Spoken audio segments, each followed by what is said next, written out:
Okay, Facebookers. I made a video about this before, so I'm gonna have to do this shit one more time. Alright? So, first, this thing right here Hawk versus Black Panther. Alright. Before the word Reconning existed, let me point this out to you people, just so that you don't know and you need to know.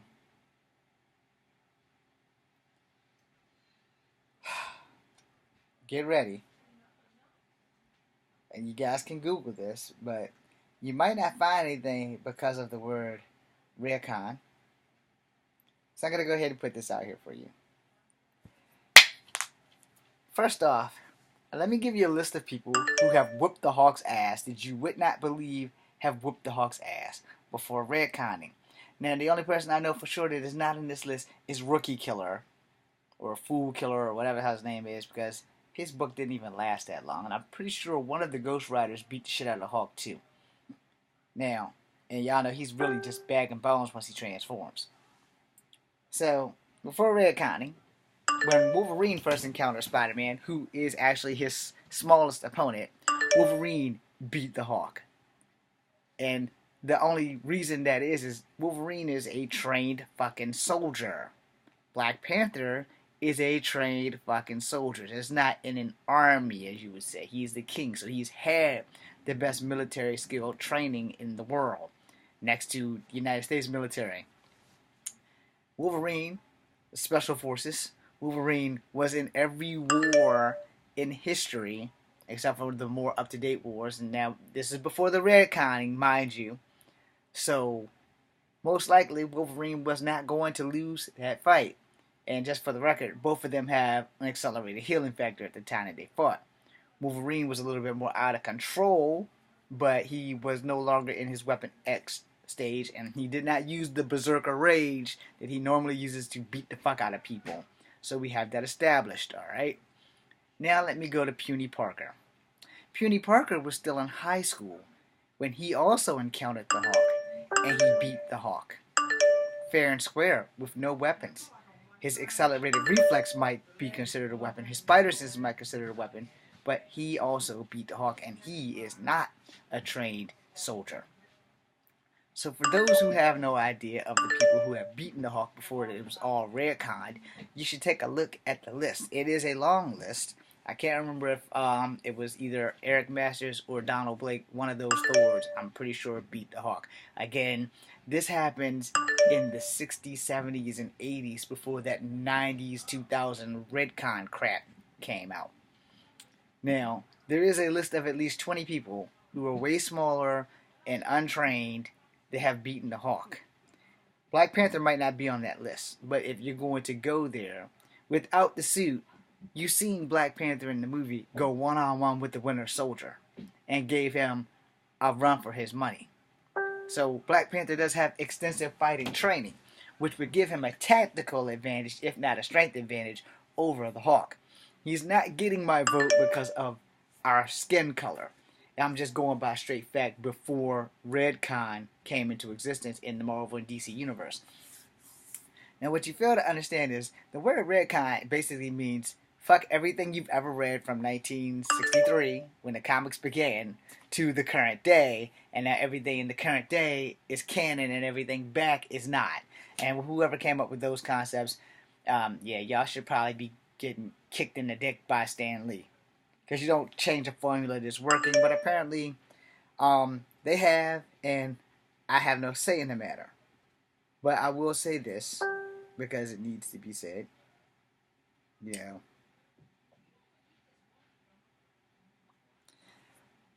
when it comes down to it, you know,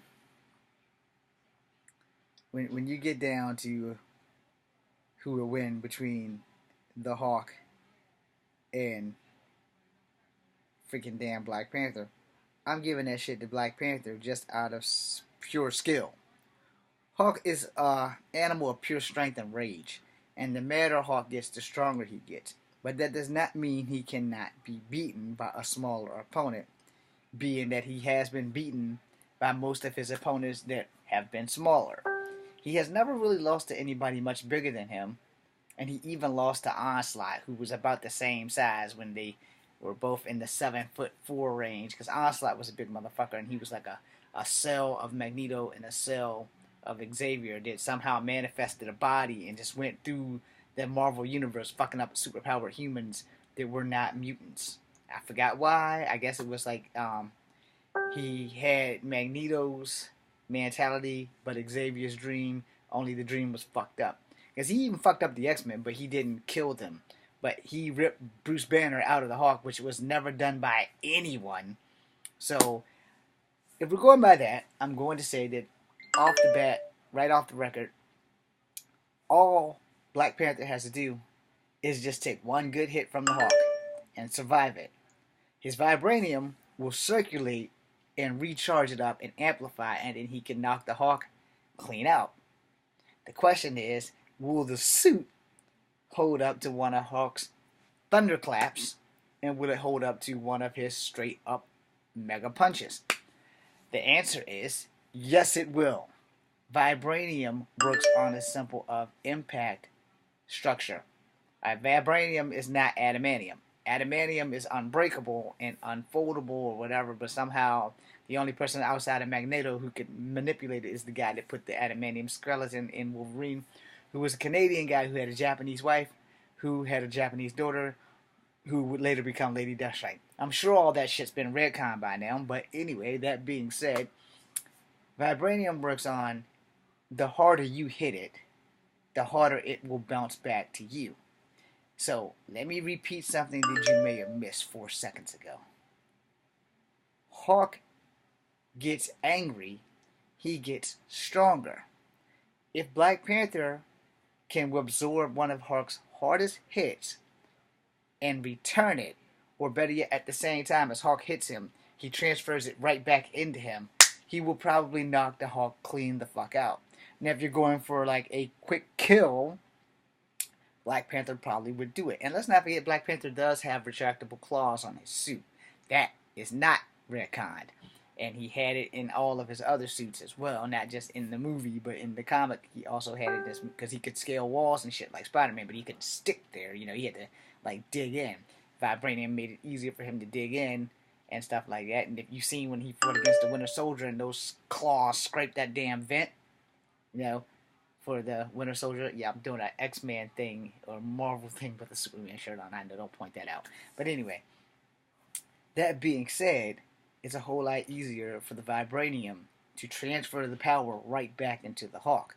Now, I don't know if you guys read any of the annuals, and I don't know if Marvel still produces the annuals, but in the power level scale, in the category of who was the strongest Marvel character, now again, before the retconning and before the gods became like normal people who could die and everything, when they were all immortal, when Thor was the strongest Marvel character. Now he's not. I'm sorry to say, I hate that fact that they retconned the fuck out of Thor. And they also made a new Thor who's his girlfriend. But, you know, when Thor, in his heyday, from the 80s to 90s, before Eric Masterson became Thunderstrike, and before he stopped being Earth Thor, Thor, Odin's son, aka Donald Blake, was the strongest Marvel character. They did an annual, and it was like a Sports Illustrated for Marvel. I have it, excuse me, I have it somewhere. It's a very good collector's item. It doesn't mean shit now because they retconned everything, but he lifted over 20,000 tons or better. It was probably more than that. There was a lot of zeros behind that shit. Hawk couldn't lift it. Thor did. Thor almost threw the shit off the planet when he jerked it up. Hawk couldn't lift it. So if you're going by before the retcon, Thor was way stronger than the Hawk. And for those who are Marvel fans like me, you know, when they had Hawk versus Thor on that thing in the Ragnarok, Thor would have won. You know, if they were going by old school Thor before the loss of the eye, before the retconning, Thor would have won that fight. No, just to get that out there. You don't get much more of a Marvel fan than me outside of the guys that actually work at Marvel who kind of just went with the Redcon thing because that's the direction Marvel wanted to go in. Alright? Now, I will say this because there aren't a lot of black superheroes, and there aren't a lot of Native American superheroes in either comic book, whether that extends from Marvel or DC and even Dark Horse. You know, they do have some strong superheroes of different ethnicities, but since this is focused mostly on Thor and Black Panther, if push come to shove, I'm gonna say this with the extent of getting a lot of boos. The Prowler could probably beat the Hawk if the Prowler was in his suit and if the Hawk wasn't focused properly. And the Prowler is Hobie something or another, unless they retcon him and decided he's no longer going to be a black guy. Alright? Now, the thing with retconning of superheroes, retconning takes out everything that I've learned from the 90s backwards. I started reading comics in let's see, I was born 73, 74, 75, 76. So in 76, my very first comic that I picked up was Jonah Hex, when I actually could read fairly well at a 3-year-old. Then, as I got older, I switched from from DC to Marvel, and never looked back. Now, I have picked up some DC books, mostly Batman and Green Lantern. I'm not a big Superman fan, but, he's in there somewhere. And anything you pick up Justice League, well, there you have Superman, because he's like the leader of the Justice League. So, my Marvel sense is a little better than my DC sense. And if I had to, when they had those Marvel battles, I was like, there's certain people in Marvel that DC just can't fucking compete with. And on the flip side, there's certain people in DC that Marvel just can't compete with. Now, when they pictured Lobo against Wolverine, I was like, this is going to be good. They kind of fucked us on that, because Lobo and Wolverine didn't really get a good fight. They got a half a page. They didn't even get a half a page. They got like 3 blocks, and Wolverine was victorious. I knew Wolverine would win, but at the same time, Lobo had just came out, and Lobo hadn't really had a big following yet. So there was no way that they even should have considered putting Lobo in there. Maybe Solomon Grundy, but this was all about heroes versus heroes. I knew that Jubilee would lose to Tim Drake. That was a given. I was like, they're not going to let Jubilee win, because she's just a small stream character, where Tim Drake beat the Joker in 3 miniseries by himself without the help of Batman, which is something Dick Grayson never did, and it's something that Jason Peter Todd never did. And if they did, it's because they probably retconned the shit out of everything that I just said. So when it comes down, because I'm going to close this out, when it comes down to Hawk versus Black Panther, I bet you one Wakanda-sized piece of vibranium, Hawk would lose. I'm James Williams Jr. This is Kung Fu Havoc number 2. This will be on Facebook. Be seeing you.